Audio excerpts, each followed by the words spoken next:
የቀጭኔን ህይወት ታሪክ ታውቃላችሁ? ቀጭኔ የዱር እንስሳ ነች። ቀጭኔ በጣም የሚገርም የህይወት ታሪክ ያላት እንስሳ ነች። ቀጭኔ ከተለያዩ የዱር እንስሳ ጋር ስለምትኖር ከሷ በጉልበት ከሚበልጡ ከሷ በኃይል ከሚበልጡ እንስሳ ጋር ስለምትኖር ቀጭኔ አንድ በጣም የሚገርም የህይወት ጥበብ አላት። ይህም ምንድን ነው? ሴት ቀጭኔ እንደወለደች ለልጇ እንክብካቤ አታደርግም ወይም ደግሞ እንክብካቤ አትሰጥም። ልጇን ጠልታ አይደለም። ልጇን በጣም ስለምትወድ፣ ልጇን በጣም ስለምታፈቅራት፣ ልጇን በጣም በደመነፍሳዊ ቢሆን ስለምትወዳትና ስለምታፈቅራት ይህንን ታደርጋለች። ይህም ምንድን ነው? ቀጭኔ እንደወለደች የምትወስደው እርምጃ በጣም ሀርሽ የሆነ እርምጃ በልጇ ላይ ትወስዳለች።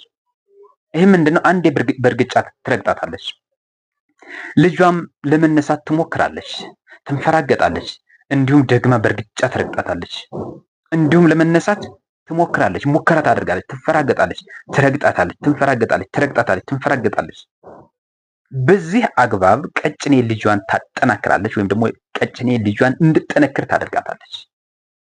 ቀጭኔ ልጇን በዚህ መልኩ ካጠነከረች በኋላ በአካባቢዋ በዙሪያዋ ካሉ በጣም ኃይለኛ እንስሳት እንደ ነብር፣ እንደ አንበሳና ሌሎችም ከባድ ከሆኑ እንስሳት ልጇን የማዳን ስልታዊ ጥበብ አላት ማለት ነው።